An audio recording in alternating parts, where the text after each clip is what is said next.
th- there we go. We are now live. We have some technical difficulties there kicking us off, which was off to a fantastic start. Thank you to everyone tuning in. Another Tuesday live draft coverage of the Fantasy Pros Championship. My usual co-host, Dave Tripoli, is in Alaska. So I had to call in the big guns, the news desk director for Player Profiler, Bradley Stalder, Bradley Stats, as I like to call him. Thank you so much for joining us. Excited to have you. Yeah, thanks for the invite, Aiden. My parents just came back from 3 weeks traveling Alaska. So I wonder if Terp and the Stalder clan cross paths maybe in like Anchorage or, Juneau. Who knows? It's possible. There's only so many places you could cross paths in Alaska, right? I mean, there's a lot of paths you can cross in Alaska. So that is true. But again, I wish best of luck, safe travels to Terp on his travels and the Stalders as well as they traverse Alaska. But draft is underway. Yes. As I said, our streaming software, it was giving me all these error messages and all of a sudden it just popped up we're live. So draft is underway. Off the bat, I wanted to ask you, Brad, let's just jump right into it. Sure. Breece Hall goes at the 106. And in this first round, you're seeing really about the usual 12 guys. At least there's always some exceptions at the end. But within that first round, there's two guys who I see the widest range of outcomes. And that's Breece Hall and Justin Jefferson. I wanted to focus on Breece. You can see Breece go as high as the 103. Sometimes you're seeing him fall to like the 110. His range is all over, and it really is dependent on the draft. In the FFPC Fantasy Pros Championship hardware draft, he went at the 101. So I just wanted your thoughts on Breece Hall because it seems as though, depending on the draft room, his range is all over the place. Breece Hall, I've seen him go in the 101. In the hardware draft, that's where Dan Williamson and I saw Agbatoba take him at the 101. So I've seen Breece fall to the 110 in drafts, and I've done a lot of best ball. I'm probably in right now over 200 slow drafts on the best ball streets. So it's a disgusting life, the educator life, the summer educator life. And you get to see a lot of things. And Breece Hall falling to the back end of the first round is certainly something that we see in a lot of the best ball streets. But in these must start certain positions, and especially in FFPC where you can win a lot of different ways, and the running back position is a little bit more valuable than, let's say, your DraftKings or your underdog streets. It doesn't surprise me that Breece can go in the 106, 101.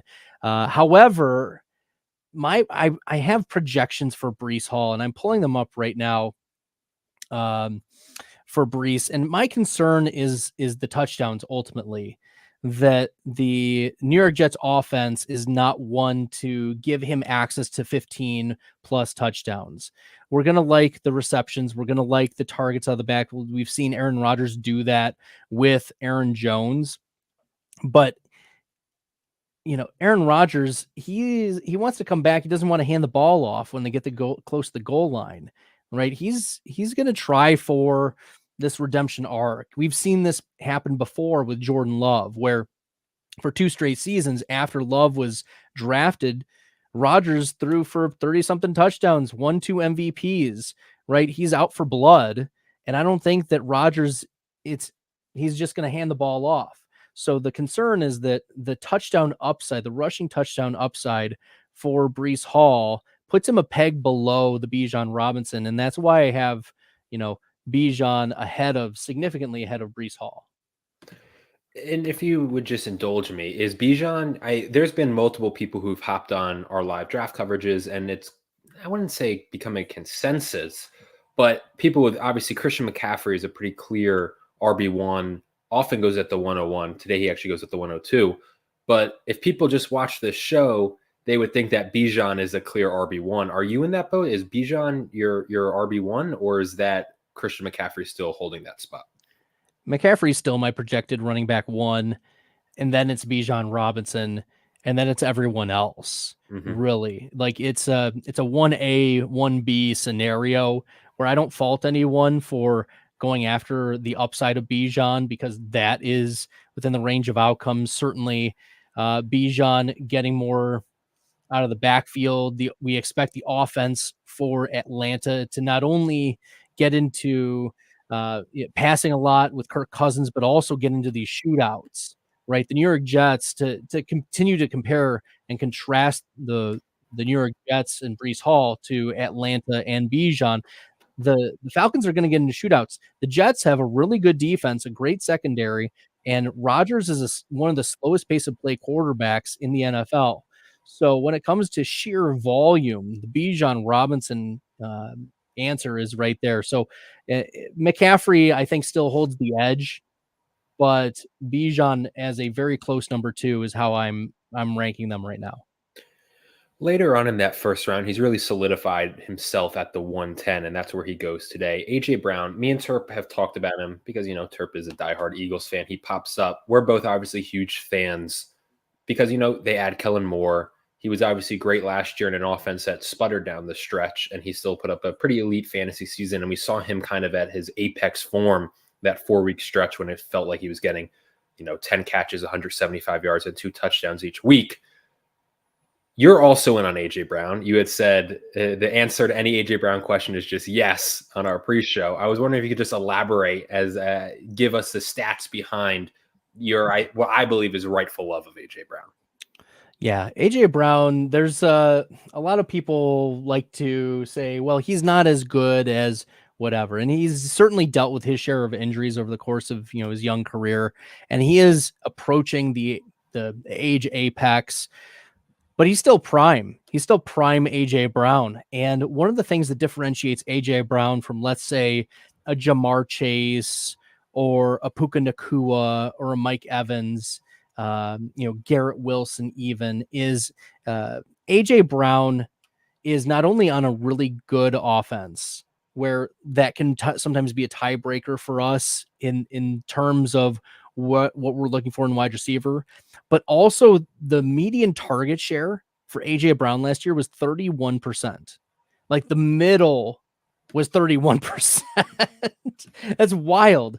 Compare that to, a Mike Evans who was dealing with a 25% or, Puka Nacua at a 25, 26%.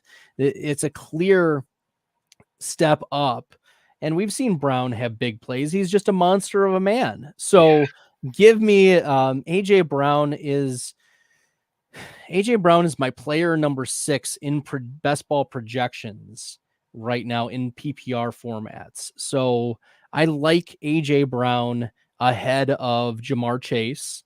I like A.J. Brown ahead of Amon-Ra St. Brown and Puka Nacua. So I'm here for the A.J. Brown love, and I'm willing to take him. I mean, you can get him pretty easily from the 1-6 and beyond, and just significantly increase your exposure to not only A.J. Brown, but also it gives you a pathway to stack Eagles, stack Dallas Cowboys, if that's something that you're into for week 17 correlation. So we're here for this. The Kellen Moore addition at offensive coordinator can be a needle mover. And we've seen wide receivers in motion significantly improve their yards per route run. So I think there's still more ceiling for A.J. Brown to access. And I'm here for this. Really the 2 wide receivers I'm most comfortable taking ahead of A.J. Brown are Tyreek Hill and CeeDee Lamb. I'm going to jump over the second round. There's a name I want to discuss in the second round that we'll go back to, but off the board at the 302 here from Team 2, Malik Nabers, another guy where it really is dependent on the draft. And in recent weeks, it's been more tilting towards the top end, right? Which has been the early 3rd. But there are still drafts in which there are non-believers, and he falls to the late 4th. His range over the last 5 days in the FantasyPros Championship has been from the 302 to the 412. Goes today at that 302 spot. I've heard differing opinions on the Malik Nabers stock, and it really does, again, while there are still those chances where he's going at the 412, and his ADP is currently sitting at, I believe, the 402, wide receiver 19. But what do you make of when a team takes him at wide receiver 12, 302, like Team 2 did today? Is that a go get your guy that you're backing, you're believing in, or is that a little too high for you? That's far too high for me. My initial projections have Nabers at about a 23% target share. Maybe we can get up. You can talk yourself into 24%. But my concern is that even if Nabers is significantly the wide receiver 1 on the New York Giants, right? We expect him to peg ahead of Wandale Robinson. The issue is Daniel Jones. He just doesn't throw touchdowns. The reason why you're taking a wide receiver at this spot in like round 3, round 4 is the potential that they can get into wide receiver 12, wide receiver 8, wide receiver 5. Like, you need to talk yourself into a narrative. What is the pathway for a wide receiver to access top 5, top 10 when they're being drafted outside of that?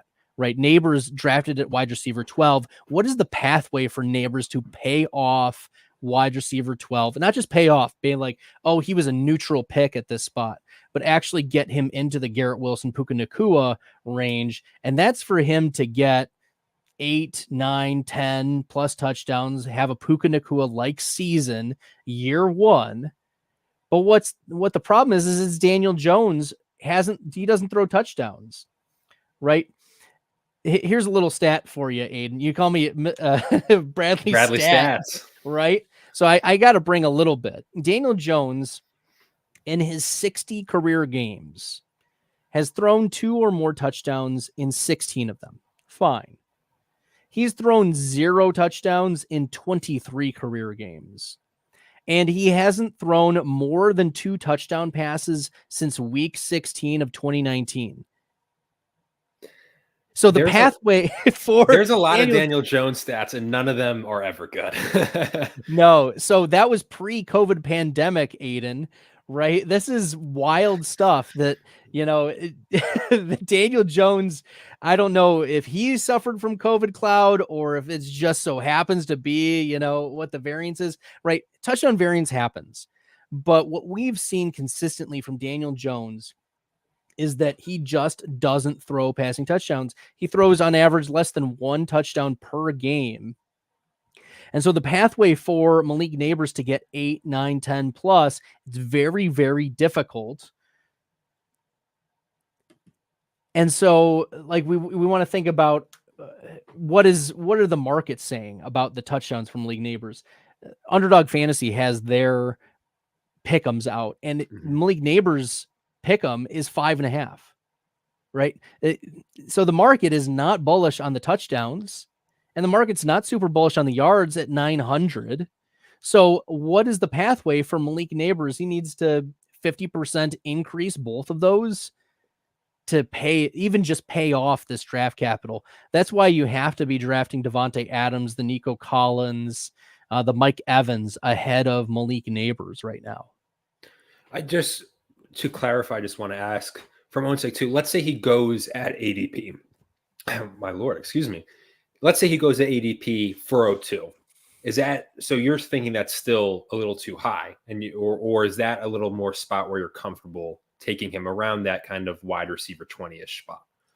Malik Nabers for me is projected wide receiver 33 in my best ball projections. They're slightly different, but close enough for our purposes. And he's 54th overall. So we're talking, the middle of the 6th round. Okay. So I want a significant discount on Malik Nabers if I'm going to be drafting him.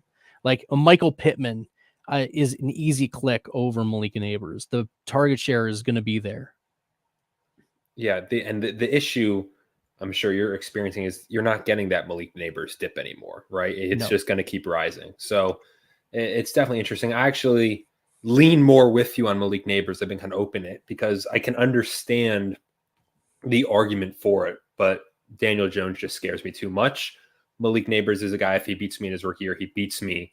I just don't think at the ADP, it's going to really burn me too much. I want to go back to that 2nd round.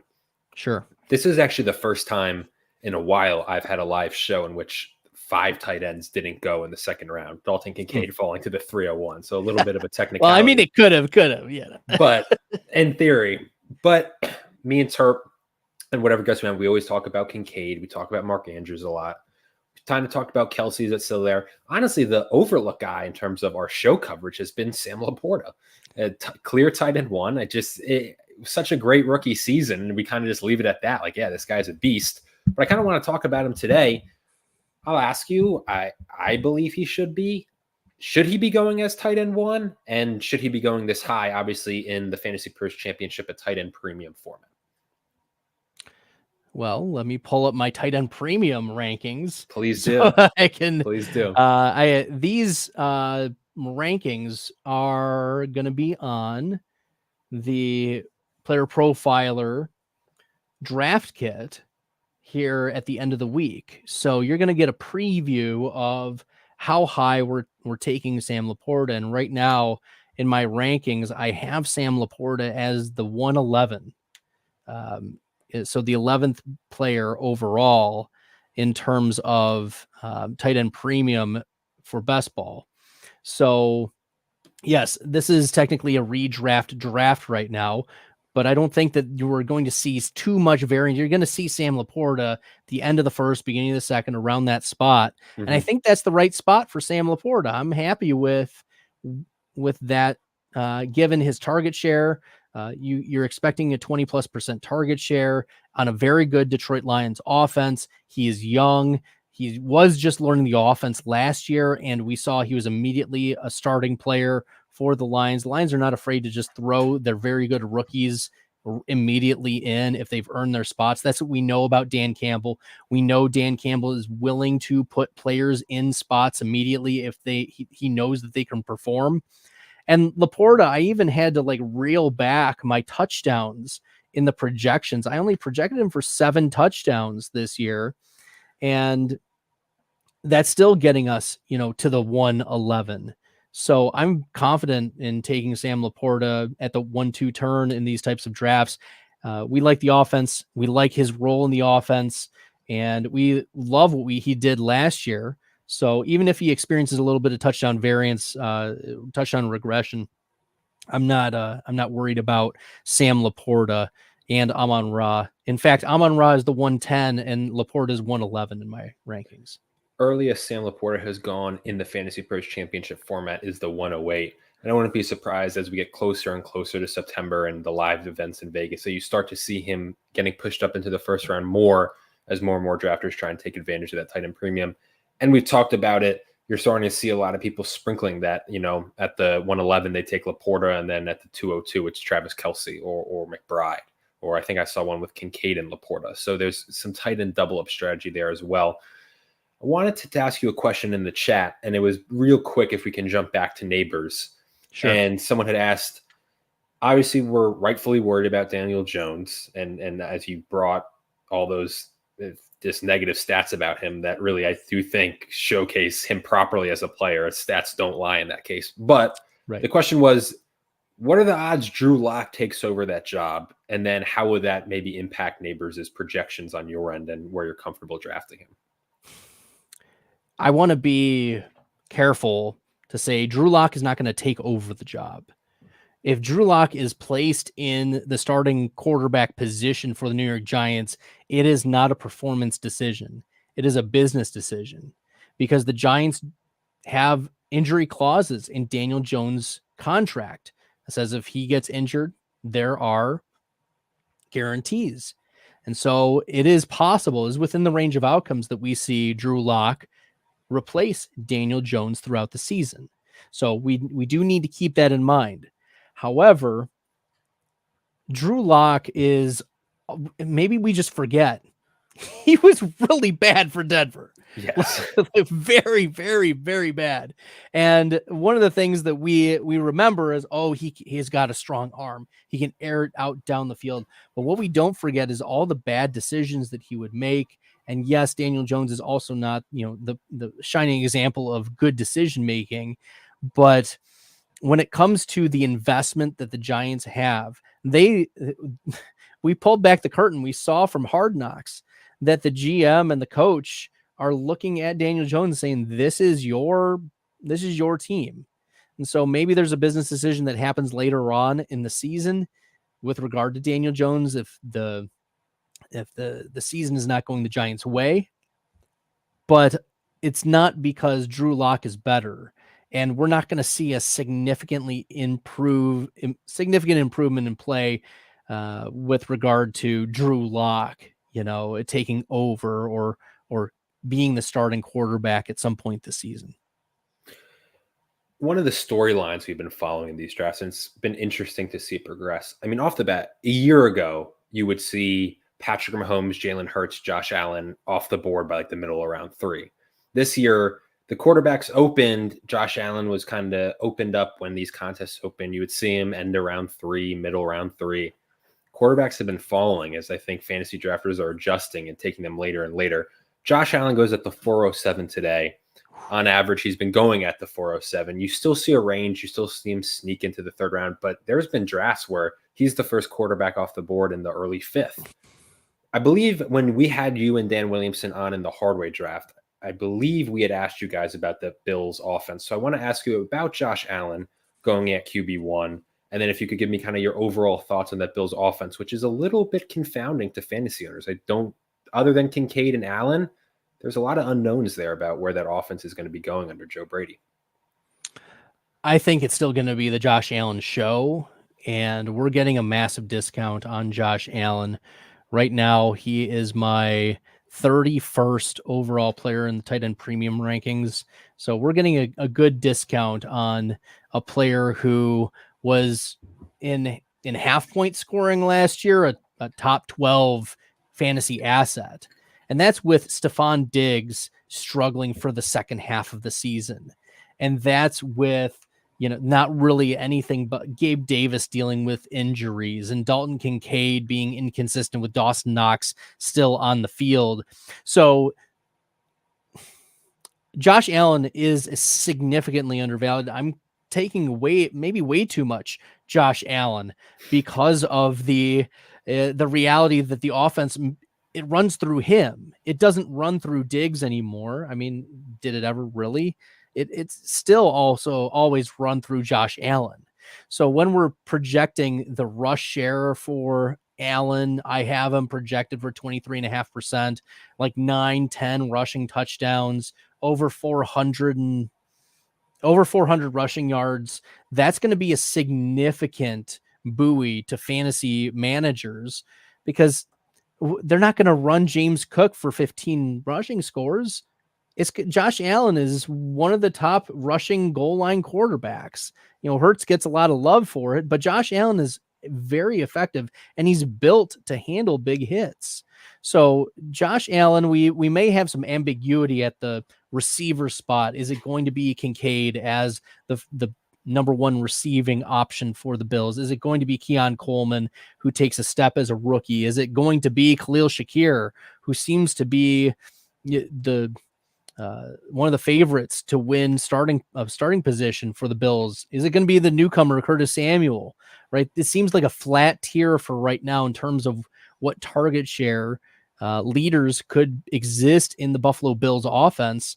But we know what does exist, and it's Josh Allen, no matter what, is, I think, going to be the move in round 4 if he's still there. And I don't mind being a little aggressive on drafting Josh Allen this year. I want to ask you, as we always do, we do, critique, share our thoughts, both the positive and negative on the teams in the draft room competing for the $1 million grand prize. I want to direct your attention, Team 8. I like Justin Jefferson personally. Think he's still a stud. I think he is largely quarterback proof despite, the JJ McCarthy, Sam Darnold uncertainty. I'm a little higher in Saquon Barkley than most, but the question I wanted to ask you about this team is, you have Saquon Barkley as your RB1, and then rounds 4 and 5, you go Josh Jacobs and Alvin Kamara, which seem like very risky running back investments to me. Obviously, all that Packers memorabilia behind you. I'm intrigued on both of these guys. There's one, your thoughts on Josh Jacobs versus Marshawn Lloyd, because, the Josh Jacobs contract isn't what it seems. It's really a 1-year deal. Marshawn Lloyd is getting all this praise. So what is Jacobs' role going to be? And then does Alvin Kamara still warrant a 5th-round draft pick? I mean, he is, to me, it seems as though he's really kind of winding down and kind of losing some of that steam. I'm a big Kendra Miller guy, but I wanted to hear your thoughts on teammates build so far, and specifically those 2 running back investments within the first 5 rounds of the draft. I'll start with Josh Jacobs and the vision that the Packers have for Jacobs, and it's not to be the bell cow back. The Packers' vision for the Green Bay running backs is that they're going to split carries.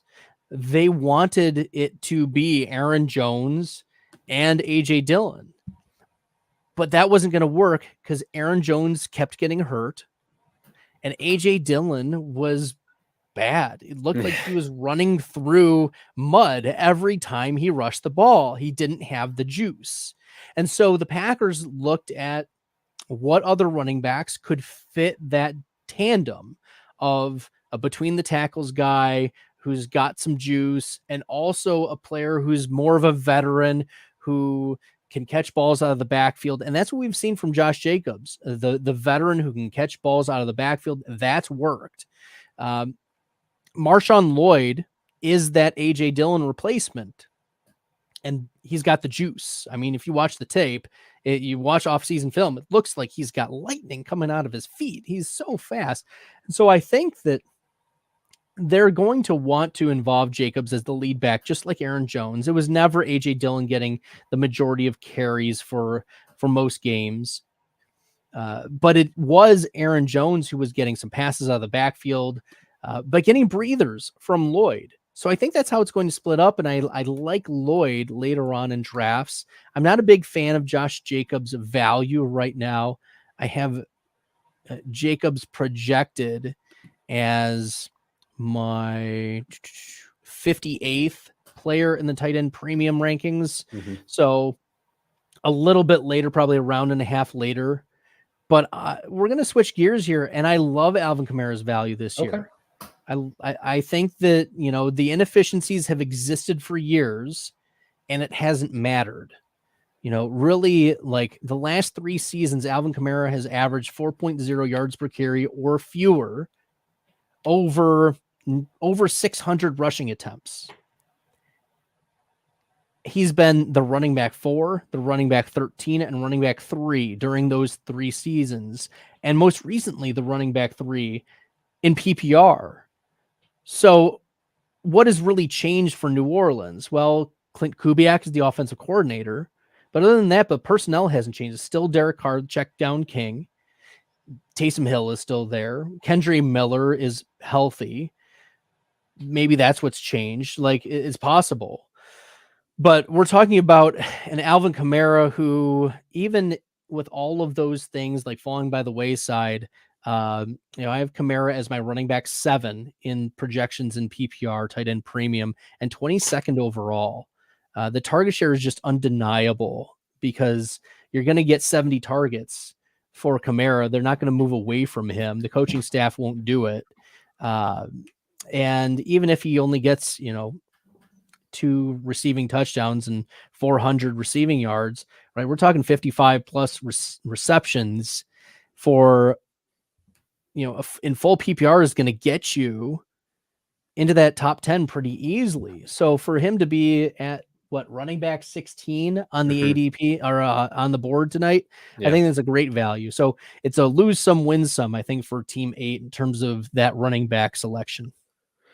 Looking at the 4th round, I think the Bears have one of the more interesting offense because it's new, it's fun, right? You add Keenan Allen to the mix, you draft Caleb Williams, who is an incredibly hyped quarterback prospect, drafted 1st overall. You draft Rome Odunze on top of that. Obviously, there's been a lot of discussion, at least that I've seen on fantasy Twitter, both sides of the Rome Odunze argument of whether he's just JSN 2.0 or whether he's going to be the next big rookie receiver. You know, Keenan Allen, I'll admit, is just kind of existing. Like, Keenan Allen's just, you know, old reliable. But the DJ Moore dialogue is an interesting one to me, coming off a great season. But probably Caleb Williams, just even as a rookie, is probably the most talented quarterback he's ever played with, and like factoring in health-wise that he's played with. Going at wide receiver 21, off of an amazing season, but with a new offensive coordinator, new quarterback, what do you make of DJ Moore being able to replicate last year? I think DJ Moore is the safest piece of this receiving core. And so our answer to which Chicago Bears receiver is going to be the one that you want? I think the answer is yes. Keenan Allen will offer his PPR spike weeks. Yep. We know he is a target gobbler, 28% targets. We've seen DJ Moore enter the escalators, is what I like to call them. Like, he can have the boom games. We remember it against Washington where he just absolutely went ham. I played against him in so many leagues that my Thursday night was ruined. I was livid that night. But continue, please. It's not how could we forget, right? Yes. And so the extreme upside is it exists for DJ Moore. He is obviously healthier. He is younger than Keenan Allen. He knows the coaching staff, even if it's not necessarily the same quarterback. We're talking about probably the biggest winner on the outside. Like, Rome Odunze is going to take some time. I'm a big believer that Rome Odunze will be a second half winner.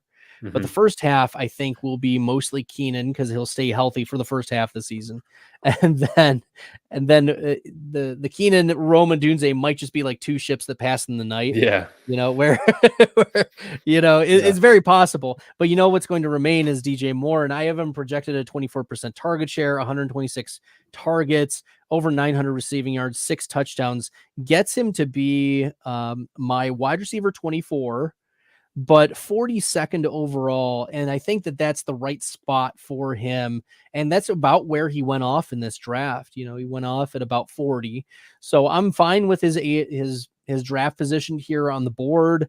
I think you do want Spike Week King in DJ Moore. And let's say that things fall right. DJ Moore's pathway to get back into wide receiver 10, wide receiver 12 is really good. And so, we could be looking by the end of the season as DJ Moore and Rome Odunze are two of the most dynamic wide receivers in the NFL. To pair with Caleb Williams, we could be talking about, a Jamar Chase, T. Higgins type of scenario, a Tyreek Hill, Jalen Waddle, where we see multiple Bears wide receivers drafted in the first 3 rounds of your fantasy drafts for next year. The Rome Odunze discussion is really interesting to me because I'm really trying to not let past trauma impact my, how I'm drafting, because I loved JSN last year and I gave the same rationale as, you're going to have to be patient. This is a guy who's going to win you a lot of weeks in the second half of the year. Just let him recover from the injury and, get up to speed. Obviously didn't really happen, had moments, but nothing really to, just week to week that you could feel comfortable putting him in your lineup. It's a little hard. Obviously, Shane Waldron was there with JSN. He's now there with Odunze. I'm trying not to let that impact me because I do think coming out of college, Odunze is immensely more talented. And if Caleb Williams, even hits somewhat what people expect, is probably a more talented and better quarterback than Geno Smith. But we'll see. But it sounds as though you're positive on Odunze and what he could become. I'm just intrigued if you could elaborate maybe on where you're ranking him. And then if you're drafting him in a FantasyPros Championship, it sounds as though you are advising drafters almost just be comfortable giving him some time, and then it will really hit like his steam the second half of the year. You should not expect to start Rome Odunze week 1. That this is not a Marvin Harrison Jr. scenario. I have Odunze projected for a season of 17% target share, but we could be looking at a 10% target share for the first couple weeks, and then escalating upwards. By the time we get to week 8, it is at 17, and then it balances out with the 24-25% target share by the end. So it averages out to 17, but it looks like it, and it tails more toward the end. I have 95 targets projected for Odunze, over 730 yards, 4 touchdowns. And Rome Odunze right now is my wide receiver 52, but that is separated by like 1 touchdown, puts him instead at like wide receiver 36. Okay. Or like that's how big of a swing and how much like thin margins, the thinnest of margins in terms of like, my projections come out that way, but it's because they are median, middle of the road, like all things averaged out, beginning of the year, end of the year, averaged out. But you want Rome Odunze, especially in your best ball teams when you're going to have shootouts possibility at the end of the season. Chicago gets Seattle for week 17, and we're looking for, a Caleb Williams, Roma Dunze, a Geno Smith versus DK and DK Metcalf type of explosion. And then your boy JSN, right? Also showing up.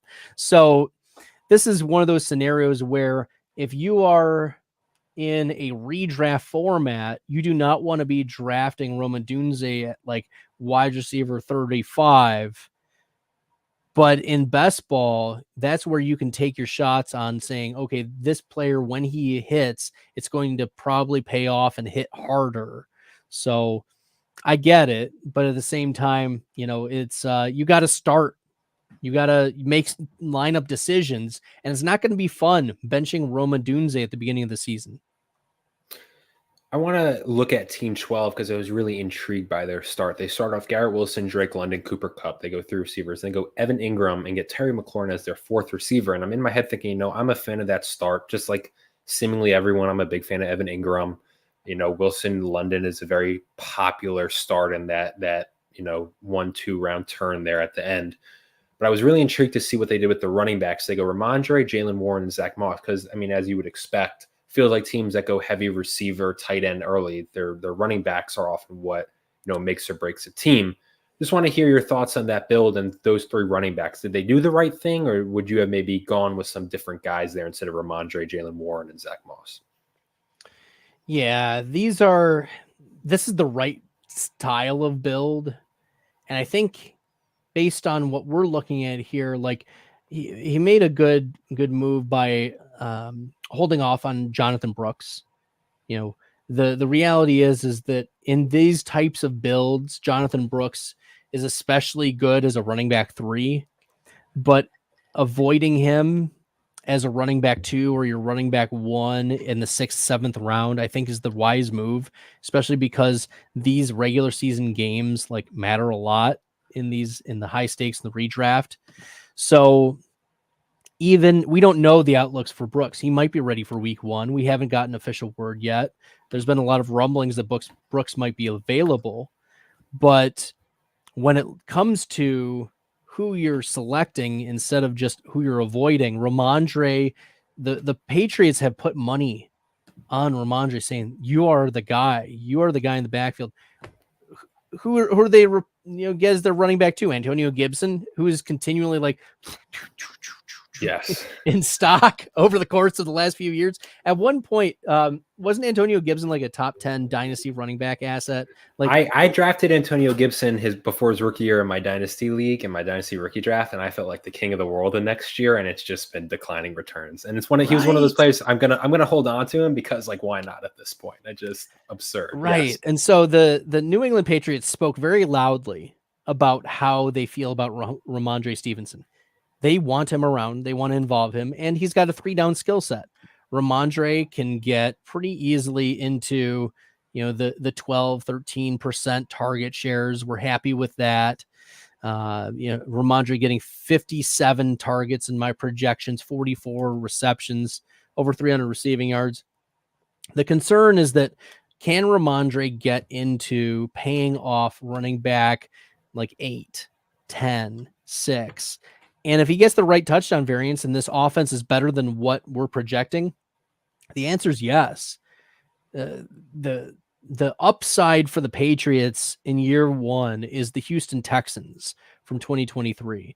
They've got a new head coach, a defensive-minded head coach who's going to lean on the offensive coordinators. We're talking about a team that has a lot of youth in the at the wide receiver spot. You can think of Nico Collins and Tank Dell as very, youth pieces. And now we've got Jalen Polk.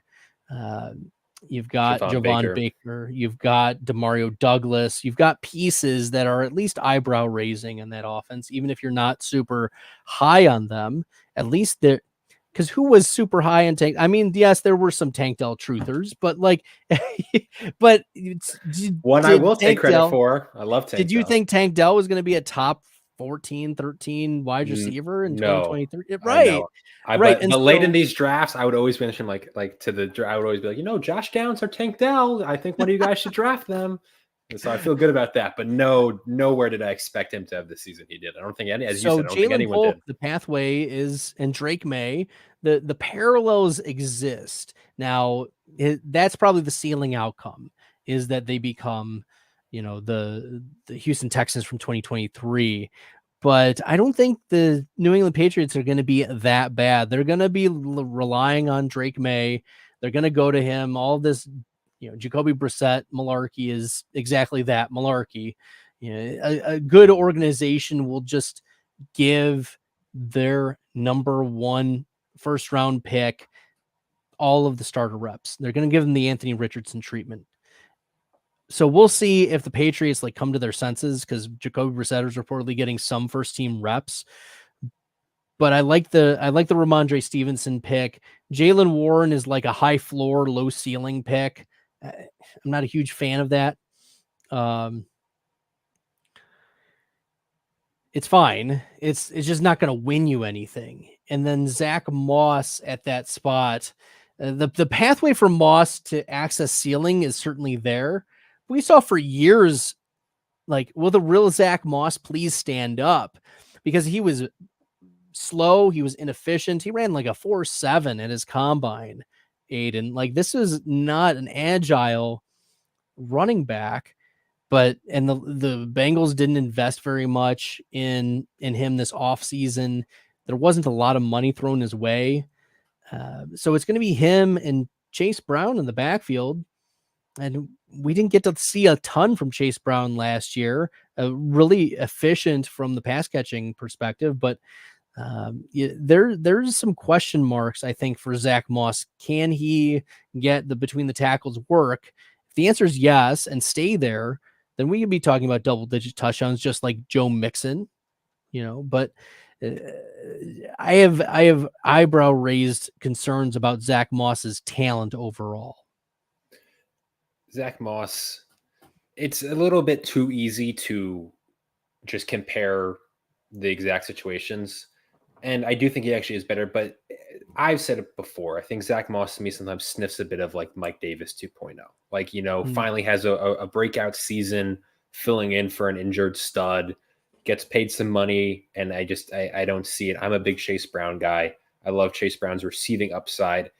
Not obviously that's not from last year, but just hearing he's been putting a ton of work and got a wide receiver coach to help him work on his route running and pass catching, which just intrigues me because he is explosive. And I also want to say I did agree with you wholeheartedly on the Patriots. Said it on the show before. I'm a big believer. Their line currently is set at over under 4.5 wins. I think they'll be better than that. Not even fantasy aside, just that defense should win them multiple games. I think the offense will improve. I wanted to talk about, where was he? Oh, went viral yesterday. Zamir White had a photo where he looks like a literal Greek god. I mean, it's just one of those photos where my word. Another guy who I think is names being tossed out there was Zamir White, is you see a league winner, and then the next post under it is, the next Alexander Madison. So where do you fall? Where do you fall on Zamir White, who went at the 706 RB22? White's going to get the first crack at being the RB1. He played very well at the end of last season, averaged over 20 carries per game to close out the year for Pierce. And he's my running back 25 in the full PPR projections. He's my 80th overall player. I give him a 60% rush share, 212 rush attempts, over 900 rushing yards, 6 touchdowns, and an 8% target share. So we're talking just under 40 targets, 200 receiving yards. I'm projecting him to be the clear running back 1 for right now. Look, it's going to take a lot, I think, for Pierce to move away from Zamir White, not only because the possibility that Zamir White is good, but also that Alexander Madison, not that good. And there were rumblings coming out of the Vegas Raiders just yesterday that they are dissatisfied with the backups behind Zamir White. And Dylan Laube is a candidate to be put on the taxi squad. And Alexander Madison has been disappointing. So there's actually been rumblings that the Raiders are in the business of bringing in another veteran back. So, Zamir White, I don't think is, in any sort of trouble, but I think those backups are. Alexander Madison is just a guy. And we saw that when he got full work time load. He was one of my avoids last year. I only took him at discounts, and that paid off pretty well because he lost his job. So, I mean, the Raiders are supposedly looking at new backup options, and today comes out that Leonard Fournette is in the best shape of his life. I see the PR working there for Leonard Fournette. A question in the chat from me, for you, I should say. Sure. Derek, you're asking Brandon Aiyuk versus Nico Collins. They went at the 304, 305 in this draft. Aiyuk contract dispute concerns me. I like Nico before Aiyuk at this spot. He wants to know your thoughts. Sure. I'll pull up Nico right now. Nico is my wide receiver 16, 32nd overall in the 10 and premium projections. The more that I say these out loud, Aiden, like I haven't even like field tested these much in terms of like running them up against like, okay, how is this going to work out? But I really do like that. So Nico Collins, 16th in wide receiver, 32nd overall in the projections. But then I have to scroll down. Brandon Aiyuk is my wide receiver 29 and 48th overall. The concern is that Brandon Aiyuk, right? The pathway for Aiyuk to pay off has to be significantly improved, like landing spot. Because if he goes to a worse team, is he going to get the touchdowns? The answer is probably no. Is he going to get the target share? Aiyuk was already at about a 25% target share last year. He was still the leading target earner on San Francisco, on a very, very efficient San Francisco team. So we're talking about a really efficient player who's already getting a very high target share. I have Aiyuk at 5 touchdowns, just a hair under 1,000 receiving yards, about 120 targets, 82 receptions. But that's not going to get it done in terms of, we talk about target competition all the time, but San Francisco is filled with it.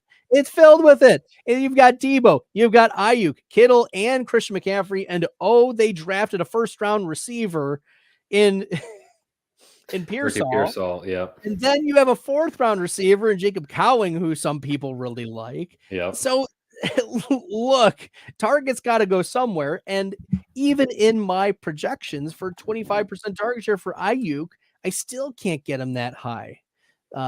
So look, I like Aiyuk as a player. I think he's a really quality NFL player. But the pathway for him to pay off, he need more like he need to double his touchdowns. You need to go to like 8 to 10 touchdowns instead of like the 5, 6 or so that he's been dabbling with. So really, like, who are you going to, when you're at the goal line, if you're Brock Purdy, if you're Kyle Shanahan, you're at the goal line, are you going to try to throw the ball to Brandon Aiyuk? Or are you going to hand it off to Debo Samuel or Christian McCaffrey? Or just get Kittle. Or like let Kittle run the ball. We've seen Kittle run the ball before. Aiyuk is not the number 1 or number 2 goal line option for the San Francisco 49ers. So the touchdown rate has to stay low. Yeah. Is there any landing spot? I mean, obviously, it seems as though it's almost he's pushing for the Commanders at this point. Like, it's clear that he's trying to get with Jaden Daniels. I don't think he's going anywhere. It just doesn't seem as though these receivers who are at the perceived level, let's say that Aiyuk is, when they get the kind of contract stalemate and they hold out and request a trade, it always seems to end up resolving itself. But let's say he goes to Washington. I'm assuming you're saying that's not one of the landing spots that elevates him in your eyes, or are you a believer in what Jaden Daniels and Cliff Kingsbury could do for that offense, where that would be a landing spot that would be better for Aiyuk than maybe San Francisco is? I think Washington would at least be, an interesting eyebrow raise in terms of Not just, this is where like he's still going to get his 25% of targets, but the Cliff Kingsbury offense runs so fast. There is a high volume of pass attempts that Jaden Daniels is going to make. We're looking at Kyler Murray-ish, somewhere between Kyler Murray and Lamar Jackson for Jaden Daniels. That's what we're like. We're not getting too cute. Yeah. So I think that would be a very interesting landing spot, because you're going to get a bigger volume because of the faster pace of play. You've got a quarterback who has played with Aiyuk before. There is the chemistry that is never underrated. So for kicks and giggles, I deleted San Francisco 49ers from the name and put Washington Commanders, because that's how my projections update. Okay. And we're looking at Brandon Aiyuk pegging. He would be about wide receiver 15 instead of, what did I say? Like wide receiver 29. Yeah. So that is a significant shift. I think that is one of the craziest, like, it's true stats to me. I mean, you see even the highlights. I think it was Oregon, the famous game, like that Jaden Daniels and Brandon Aiyuk played in college together. And obviously one was about to head off to the draft and one was a freshman, but still just kind of nuts in hindsight. Bradley, some discussion in the chat about Team 6, and it's receiving some love, although there's been a couple of people, a little concerned about the running backs, the receivers. I think there was some concern about. But, because running backs are fine. But Team 6 goes Breece Hall, Travis Kelce, A-Chain. We talked about Josh Allen and the value he is. That receiver room, is a little bit iffy. Zay Flowers, Hollywood Brown, JSN, Keon Coleman, and Rashid Shaheed. I'll say Shaheed is your favorite analyst's favorite player. Everyone loves them some Rashid Shaheed and his underlying stats. But just give me your thoughts on Team 6 and their build, which has received some love in our chat room tonight. Yeah, let me zoom in so I can see. Okay, so Zay Flowers goes off at wide receiver 28, which is not too far off from where I have him at my projected wide receiver 30. And Hollywood Brown, I am a little lower on than consensus. But what he's hoping for is that one of Zay Flowers and Hollywood Brown hit, and then one of JSN, Keon Coleman, Rashid Shaheed, etc., whatever other wide receivers that he selects is going to fill in that other wide receiver's role, and then he'll figure out his flex from there. But Zay Flowers is going to be a quality piece in this core. We're going to be happy with it, but I think the wide receivers lack the ceiling that we want to see, in terms of like, what are some other wide receivers that are going after Zay Flowers? So like, I think George Pickens has a higher ceiling, that can be accessed. T. Higgins is obviously a massive discount. I'm extremely high on Calvin Ridley. They should probably make Calvin Ridley illegal in Michigan because I'm so high on him. Those are jokes. Don't take me out of context. It's fine. Whatever.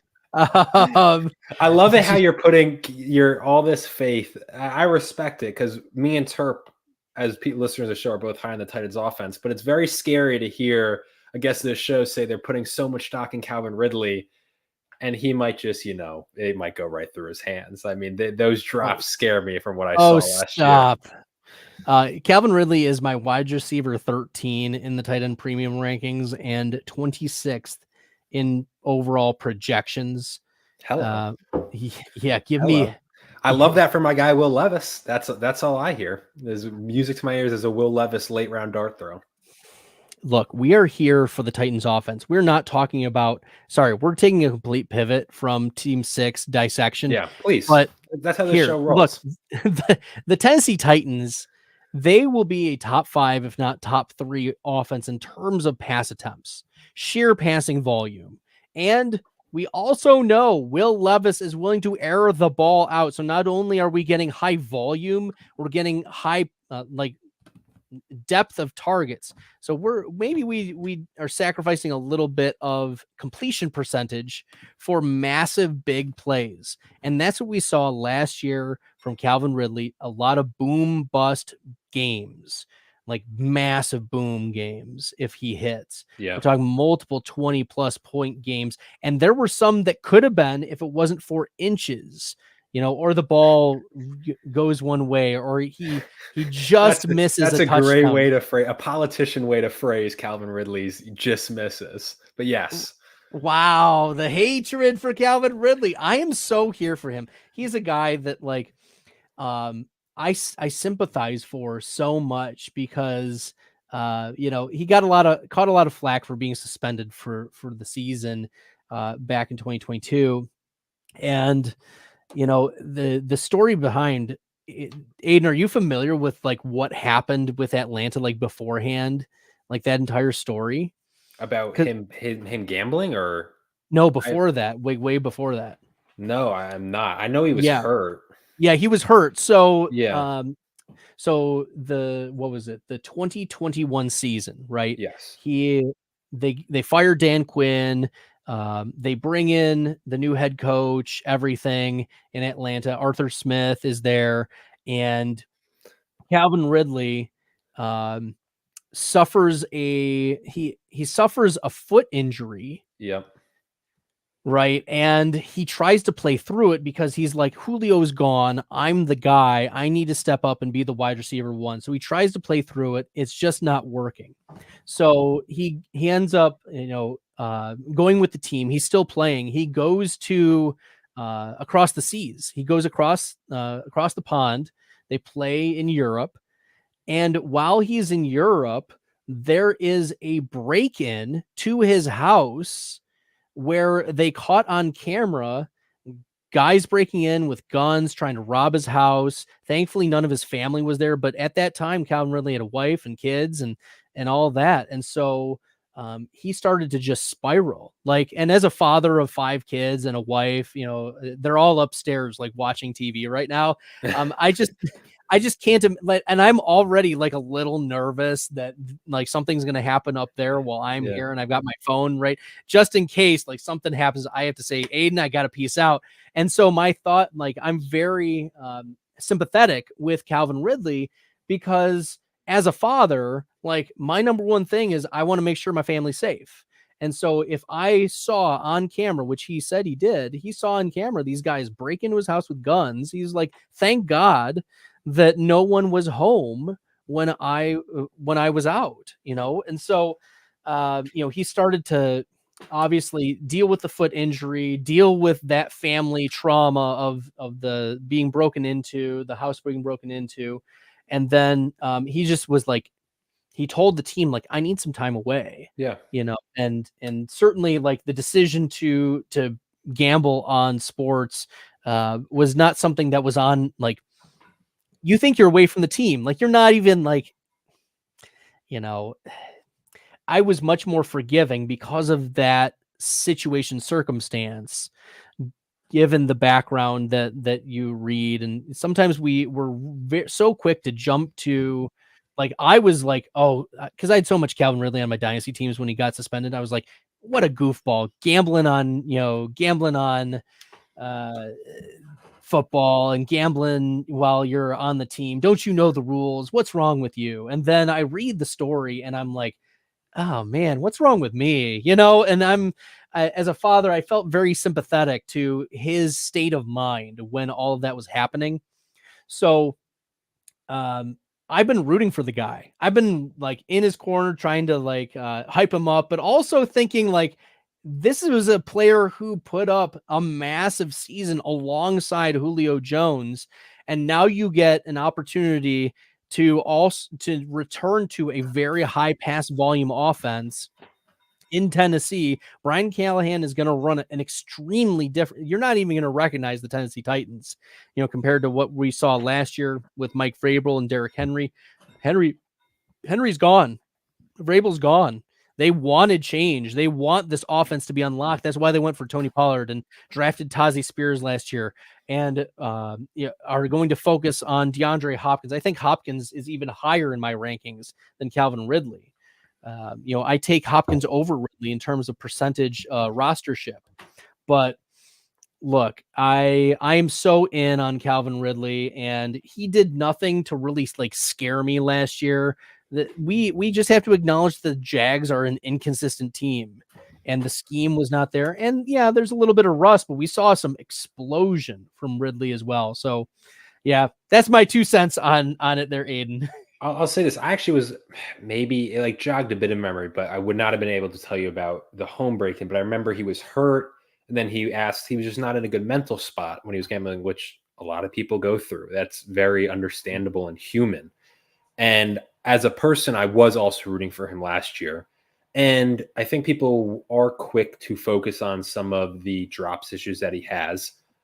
But there was also a lot of really good games in there. He goes to Tennessee. I've compared Will Levis, and it wasn't someone had a tweet about it, but I do kind of find it to be a little bit comparable. Very different players, but how Will Levis could be like prime Jameis, just chucking it around, like 40 touchdowns, 30 interceptions. Maybe I'm very comfortable drafting Ridley where he's been going. You're obviously clearly higher on me. My question is, and obviously FantasyPros Championship you manage week to week. Is Ridley, do you think, an even better value or a better player maybe from what he showed last year in the best ball format with those explosive weeks, but maybe he has some bagels here and there? Or is this someone who you're confident in regardless of the format, just because of the offensive pass and volume that the Titans are going to have? I'm certainly more aggressive with him in the best ball formats. Okay. But even with this, Calvin Ridley went off as the wide receiver 35 here. Wide receiver 35. He's a flex play. Yeah, I love Calvin Ridley as a flex play. Give me all Calvin Ridley as a flex play. I'm here for that. Like, this is a player who's going to get, let me pull it up. What do I have the projections for? People on the chat are saying they love Ridley round 6 this year way better than Ridley round 3, with a year under his belt to get his legs back under. Knock 24% target share, 1,000 receiving yards, and Ridley's always a big touchdown guy. Even he could have had even more.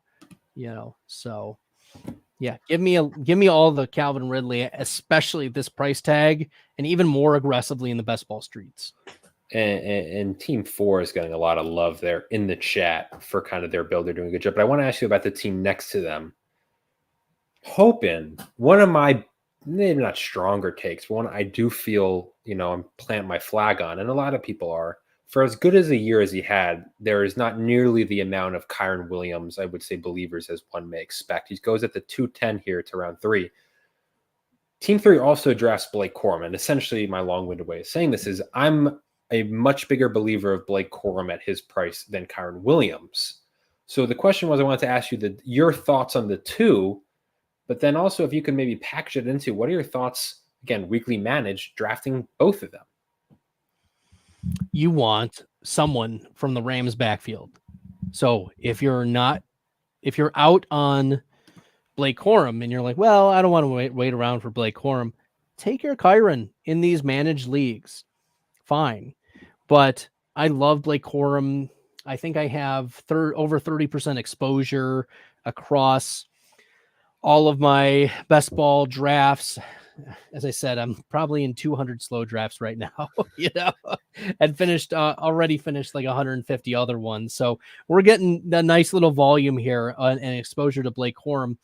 We want the Rams backfield because we've seen what a player like Kyren Williams can do in this offense. We've RB2 overall. Now, what if he's actually better? Because I think Blake Corum is a better talent in terms of running back, being a pure running back. We saw what he was 2 years ago at University of Michigan. He was a Heisman Trophy contender, and that was right before he got injured, like a significant knee injury that cost him, the offseason. Then he works his way back, and yeah, he wasn't like super explosive, but you could still see it at the end of the 2023 season in college for Blake Corum.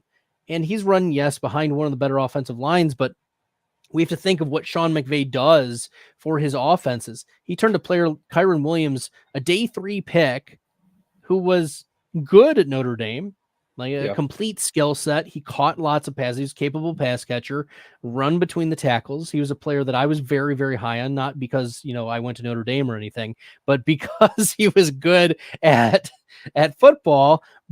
But what if Blake Corum is great at football is the thing.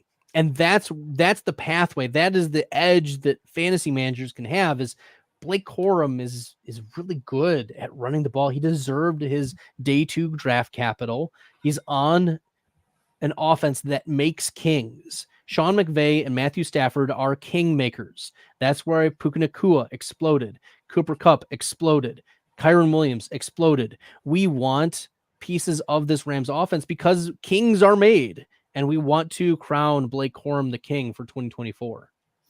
I think this is the one that I'm most worried about, kind of my stance and take that I'm having that is going to burn me in drafts, is maybe passing on Kyron Williams or not jumping, because I sometimes always talk about explaining fantasy football at this high stakes level, and the level at the FFPC is hard sometimes for, I think, more casual drafters to understand.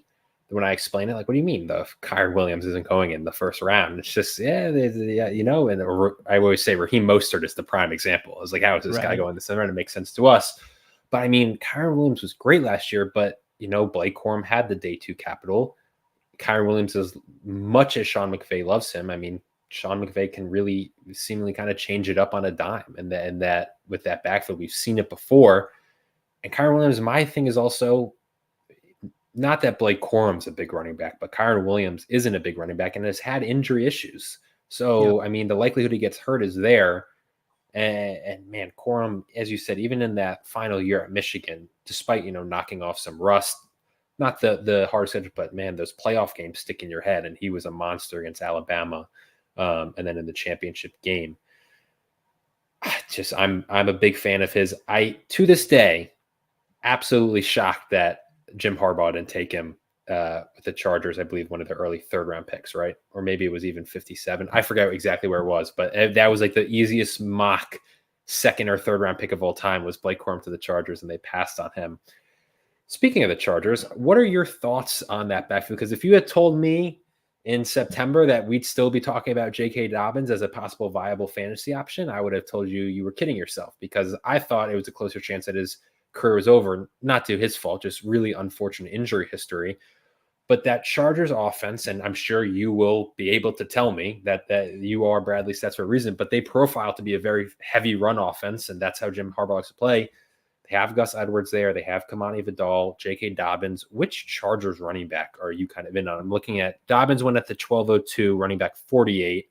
Kamani Vidal, 1306, running back 55. And Gus goes at the 1103, running back 43. What's your outlook on the Chargers running backs? It looks like a coin flip between Gus Edwards and J.K. Dobbins for me. Mm-hmm.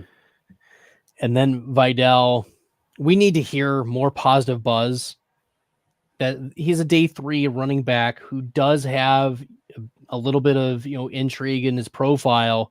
But we talk about Gus Edwards and J.K. Dobbins as guys who are, the Harbaughs talk about their guys, they talk football to each other. The Harbaugh brothers will talk football to each other. And that's one of the reasons why these running backs went over to the LA Chargers.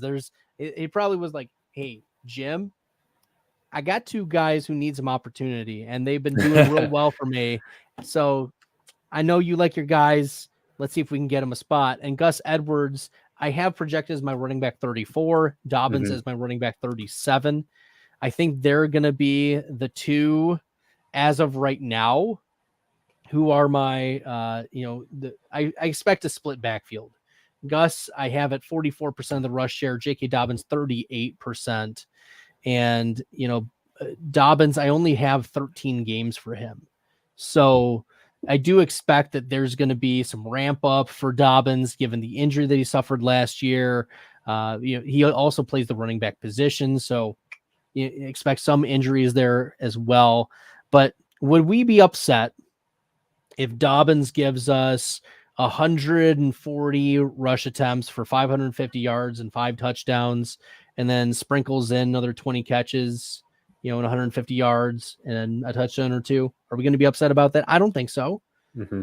And especially given the possible upside of, we know Gus Edwards isn't going to catch passes. Like, we know that. So is it going to be Dobbins who's catching some passes out of the backfield? Is it Vidal? Maybe.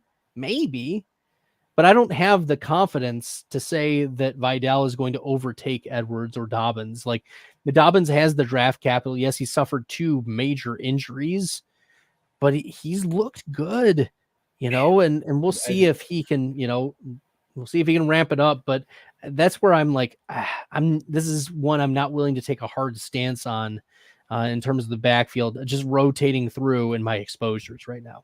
I was big on J.K. Dobbins last year, and it was definitely one of those not sunk a couple of teams, but I sunk a lot of teams, because it for me, it was a couple teams, but it was builds that I went kind of RB0 and he was RB1, and you're watching that week 1 game. I was watching it in Vegas after the live events, and you're like, oh yeah, like, let's go. And then it just suffers the Achilles. I mean, Dobbins is a weird one because you expect him to start slow. It's just going to be what it is off of an Achilles, let alone that it was also, had the ACL injury as well in his past.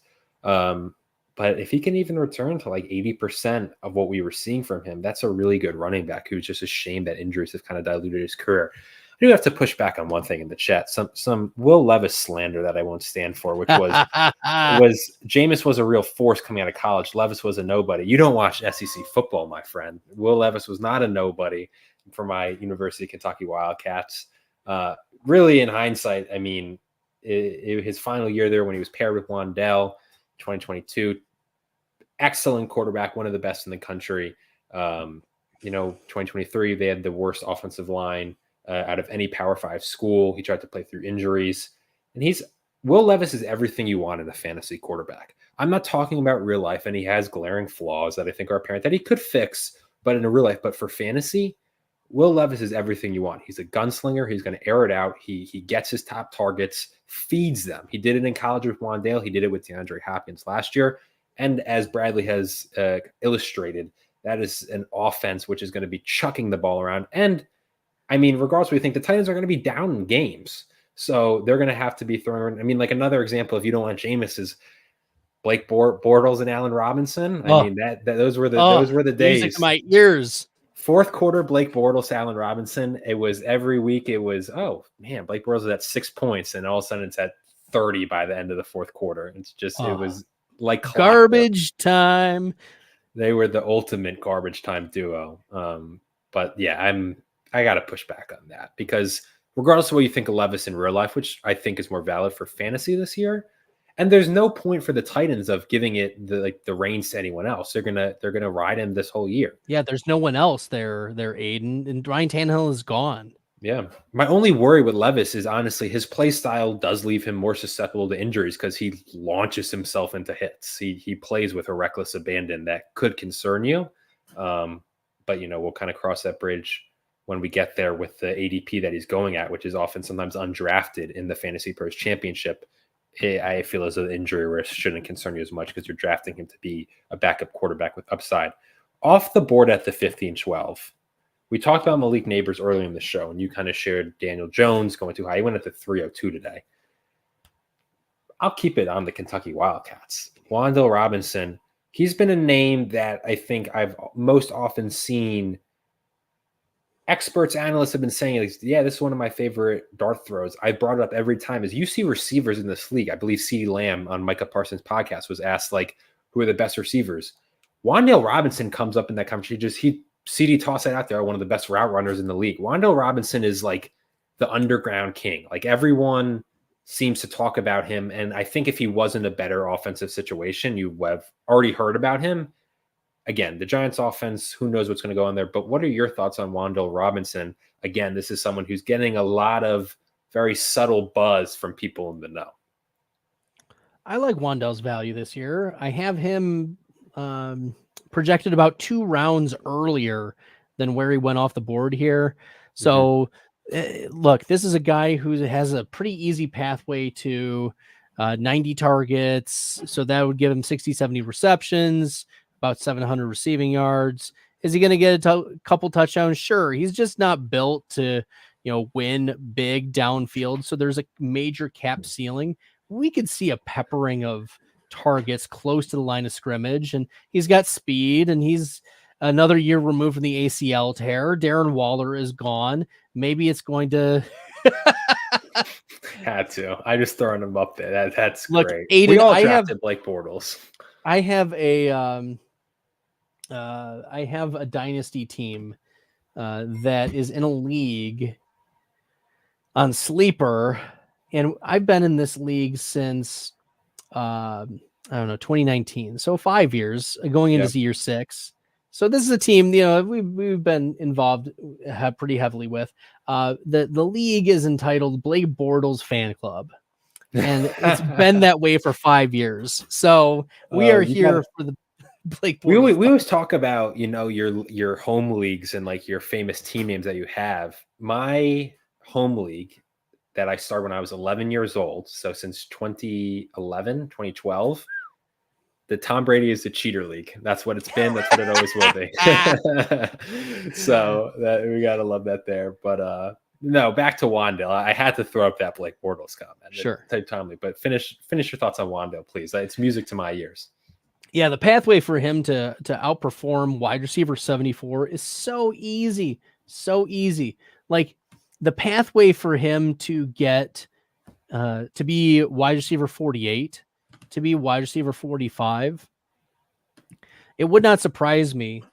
Wandale Robinson outscores Keon Coleman this year. I see. I'm not giving you the reaction you want because I don't like Keon Coleman as a player, and I don't know if I'm going to love the way the Bills use him. See, Wandale, it's just Daniel Jones, right? That's just what's always in everything you want from the Giants offense. There's like this big lasso holding you back, like, whoa, slow your roll. And that's Daniel Jones. And it's just like Wandale is a guy. The lasso is built in at this point. Because he's wide receiver 74. I think, as you said, wide receiver 45 is very doable. It's just frustrating because he is genuinely a player in full point PPR that, as we kind of said, that lasso isn't there. Could be even further than wide receiver 45. Like we're talking an upside that I think is really untapped. And man, I just would love to see that his quarterback situation, whatever that may be. The Giants getting a new one. He changes teams. Who knows? But consistent answer for when people are asked like, oh, who's your favorite late round dart throw? He's been going as wide receiver 74 on average in this format, but 1611 is ADP. So he almost goes around higher than he did today. And you were saying that he actually is ranking 2 rounds higher on your rankings. So it's really on average, looking at FantasyPros ADP over the last week, it's really 3 rounds. A guy who's free in drafts. So essentially, I'm a big fan of Wandale's. And that's maybe a little Kentucky bias, but it's backed up by people who are way smarter than me. So I'm going to keep on going with it. Sean Green in the chat saying my caps gear is a concern. I mean, knocking on, the best offseason in the NHL is a little bit much. just get Ovi the goal record and we'll go from there. I wanted to ask you real quick about the Bengals. Sure. I have concerns about Joe Burrow personally. I've been very open about them coming off a wrist injury that really is unheard of in quarterbacks. Both receivers are unhappy. But what's intriguing to me is Tyler Boyd is gone. T. Higgins has not been reliable health-wise. Jamar Chase is a little bit of an iffy contract situation. So I'm really intrigued to see who wins that wide receiver 3 battle. And Jermaine Burton's, seems to be getting the love in fantasy drafts. He went at the 1501 today, wide receiver 69, it looks like. I'm a fan of, not even going to try and say the last name. Yoshiva? Andre. So I'm a fan of his, but I wanted to hear your outlook on between Burton and Andre, as on a first name basis with me due to a complicated last name. But between those two, who are you liking? I mean, Andre's not even going drafted. Jermaine Burton has largely been going kind of this 15th, 16th round. And do you kind of see maybe what I'm seeing, where there's some possible value from that spot, or am I maybe overblowing the Bengals wide receiver 3 situation? There's value in the Bengals wide receiver 3 for sure.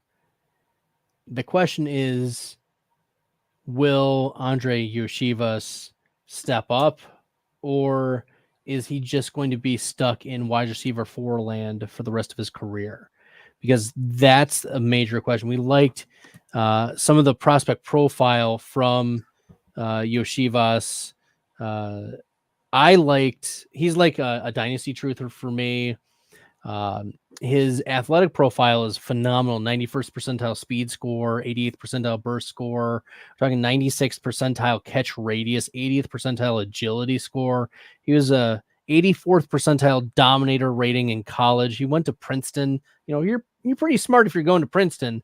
And he did get some draft capital. He was not an undrafted free agent and spent another year in the Bengals system. We did see at the end of 2023 a 2-touchdown game, week 18, on 7 targets for Yoshivas.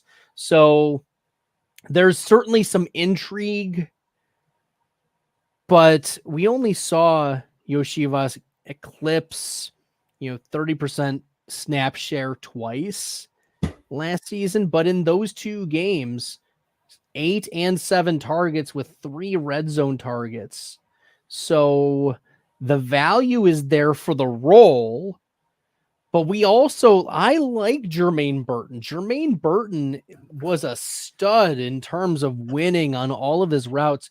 His reception perception grades were all green across the board. Matt Harmon loves this guy in terms of what he can do. And the counting stats weren't necessarily there for Burton at Alabama, but the pathway for him to win the wide receiver 3 role is a lot easier than Yoshivas. But we could see Burton become the wide receiver 2 if T. Higgins is moved, or at the end of the season, it just Chase, Burton, Yoshivas. There you go. We're all set. We'll see. But I think that Burton right now has the best potential to be the winner by the end of the season. This might be a like a watered down version of Roma Dunze, where you see for the first half of the season, the Bengals still trying to just figure it out and Burton figure it out. And then the second half of the season, we could see some explosion games. And so that's kind of how I'm approaching Burton, as someone who is, he got 3rd round draft capital. Like, the Bengals believe in him. Matt Harmon believes in him. There's a lot of positive things about Burton's profile that give us pause for, okay, is this just going to be the T. Higgins replacement? Yeah. And I think the answer is yes in 2025. And that's exciting, I'm sure, for dynasty drafters who are all over that. But as we said, with T. Higgins' injury history, and there's a little bit of uncertainty, does he even play for the Bengals? Does he get moved at some point? Of maybe Burton takes an elevated role and proves to be a league winner down the stretch with this 15th round ADP. Real quick, to Sean Green in the chat, who says, "Go Pens." I'll say, please look to the Washington Capitals for how to build around your aging superstars versus wasting the final years of their career. I'll leave it at that. More importantly, a question in the chat. I can't resist. I can't respond in the chat room like when I'm watching other people's shows. So I know I gotta say it here. I do have to say, more importantly, a question from me from Chris Lube. I don't know how to say his last name. I apologize. Brad, do you have any thoughts on the new kickoff rules for defense and special teams, which has been a really fascinating question to me. I've asked pretty much all of our guests in that final 20th round. We'll ask it to you a little earlier. What are your thoughts on the new rules, and how is that going to affect fantasy football this year, specifically the drafting of defenses? Yeah, the drafting of defenses,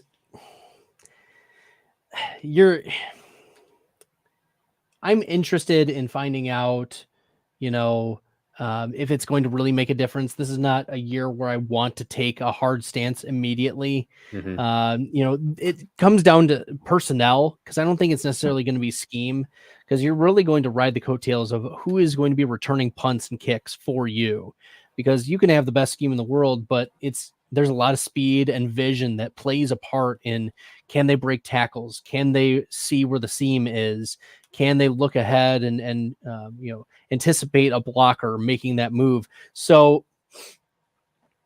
at least an eyebrow raise, a couple players that are interesting that maybe can move up our rankings is a Rashid Shaheed, who could be the punt and kick returner, who's already got a full-time role in the offense and has speed to burn. Like, we know that Rashid Shaheed is good at football. He may not be great at football, but he's good at football, and he's a full-time player, and he's going to get some special teams opportunities. So maybe that bumps up, the Saints a little bit. Like, it dials it up just a little bit. Another one that comes to mind is I wonder about the Pittsburgh Steelers, because there are two players that might fit the role, and we'll see who wins the job. But the two players that come to mind for me for the Steelers are Calvin Austin or Cordarrelle Patterson, both players who have speed to burn and who we've seen return kicks and punts. And Cordarrelle Patterson has taken kicks to the house before. His vision is very, very good.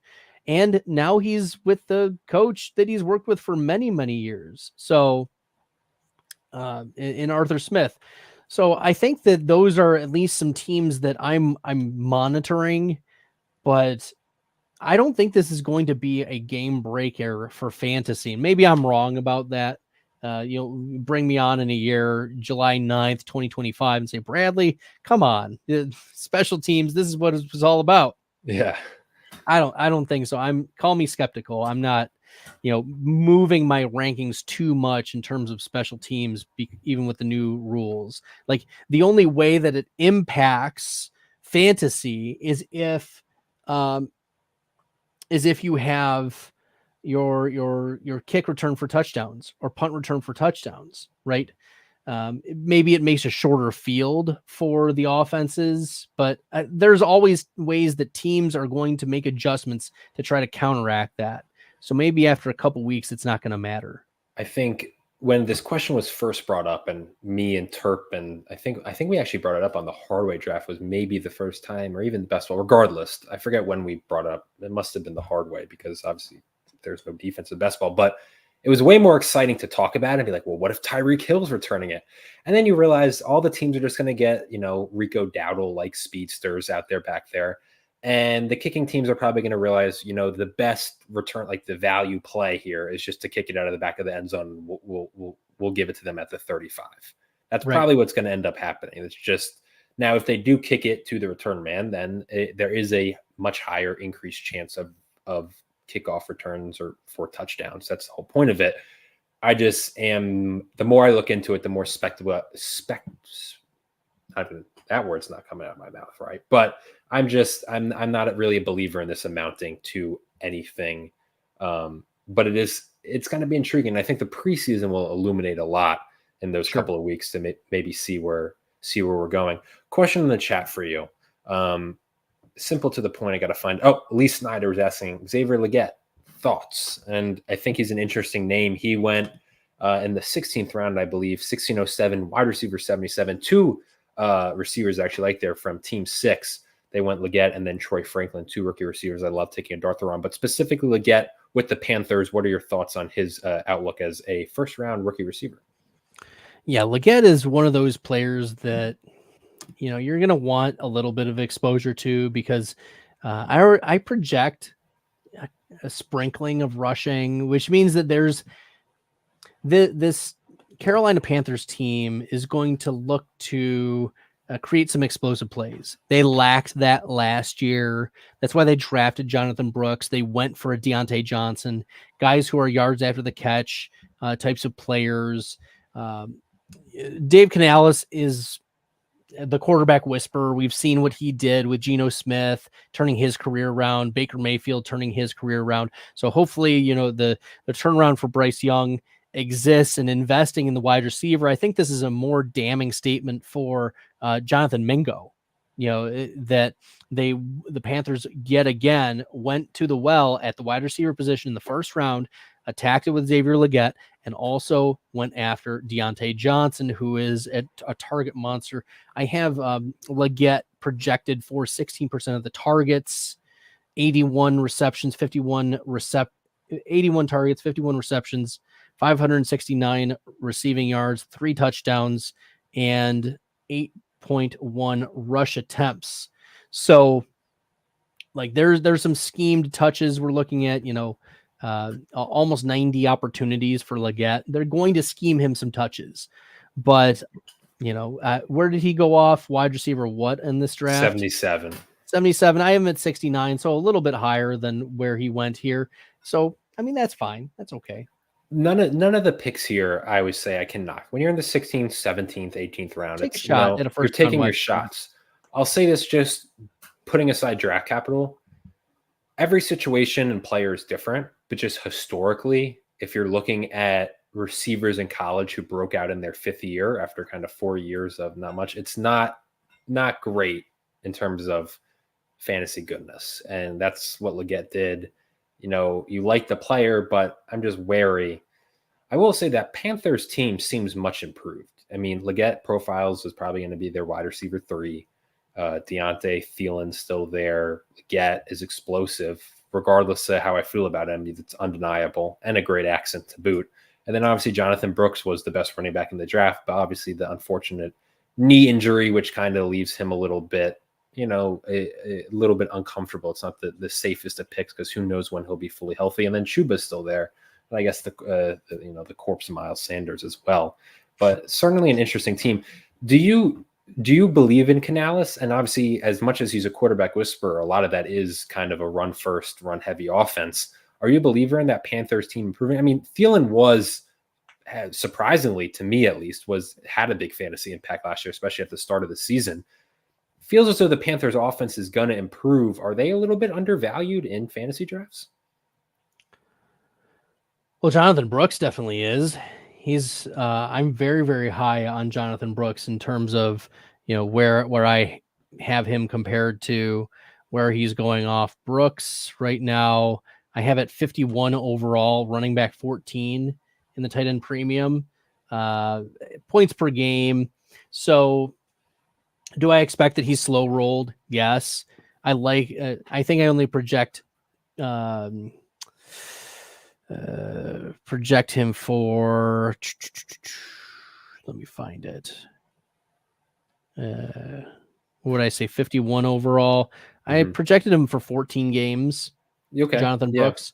So look, this is a player that was, you said it, the best running back in the draft. And now he gets what is a very cleared pathway to the running back 1. Chuba Hubbard played admirably last year in the role that he could in the terrible offense that it was. But let's not get carried away. This is Jonathan Brooks' team. They invested significant draft capital. The Panthers traded up to go get him.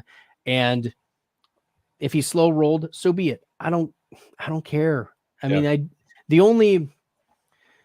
Jonathan Brooks is the perfect RB3 on your team. He is not the RB1. You don't want a 0 RB. I think I've talked about this already, but running back 24 on the right build is what we're looking at. Yeah, he goes at running back 24, 710, but RB2, but team follows with DeAndre Swift, which I know people are iffy on, and then Brian Robinson. So I love Brian Robinson's value too this year. He is extremely undervalued. I tried to chip away a lot of his rushing and chip away a lot of his target share and give some of it to Austin Eckler and some of the rushing share to Jaden Daniels. And I still ended up significantly higher than the ADP on Brian Robinson. He's one of those between the tackles grinders, not going to let you down. He's a coach's favorite. Yeah. Bradley, I appreciate you hopping on. It's a great show as always. The information you provide is great. Viewers rave about it. Please let us know where we can find your work before we get going. And, it was a pretty quick draft, an hour and a half, but please let us know where we can find your work before we let you go. Yeah, you can follow me on the X Machine on Twitter at FF Stalder. I have rankings on Player Profiler that'll be dropping in their draft kit for 1 quarterback, Superflex, and tight end premium here at the end of the week. So check out playerprofiler.com. Make sure you go to playerprofiler.com/news, and you'll see I'm the news director at Player Profiler. And so all of the content creators put together the blurbs, the most up-to-date news about players. And it isn't this salacious, oh, he might be doing this, or Joe Burrow talks about how he might do that. No, we operate with facts in our news. So that way it is actionable. It's not just speculation. It's not just BS. We're not blowing smoke. We want to give you actionable, insightful news analysis. So playerprofiler.com/news, bookmark it, because the guys work really hard to give you great insight, not malarkey. And we also have YouTube channel. Player Profiler News YouTube is separate from the main channel. So if you're subscribed to Player Profiler Roto Underworld already, go to the news channel, the separate, and we have Wake and Take in the morning. We've got a morning show. We've got Player Profiler Today at 7 p.m. every day. Player Profiler News Primetime is now finishing their 4th episode. Jeremiah Retzlaff and Mike Lindbergh have been crushing it. We've got the Dynasty Stock Exchange is coming out here shortly. Dynasty Stock Market, I'm sorry. Dynasty Stock Market is the new show with Brendan Booth and Emerson Beery. They're coming out with their great stuff on Player Profiler News this week. So make sure you're checking it out. We drop news videos, like the video shorts as well. So if you're like a YouTube shorts type of guy or gal, like, yeah, we've got that for you too. There's all the different ways to get the news. So check it out, playerprofiler.com/news, and go to the YouTube channel. We've got you covered at Player Profiler. We love it. We love it. Great resource. One of our best partners is Player Profiler. We'll be back next Tuesday at 8:30. Dave Tripoli will be back on the show. We're going to be joined by Josh Larkey. We're covering another FantasyPros champion. Yeah, again, we have the guests lined up. I'll tell you that, Bradley. Larkey's great. Larkey's great. So we got Josh Larkey coming on 8:30. Some spots still remain in that draft, so go sign up if you want to. It's listed as live on FFPC YouTube at myffpc.com. FantasyPros Championship drafts are going off every day. You can take advantage of our weekday giveaway. You got to sign up by Thursday night. You'll be entered to win one of 3 free entries into the contest. Again, we'll be back on Tuesday. Thank you all in the chat who were active, asking us questions. Enjoy your guys' rest of the week. Happy drafting.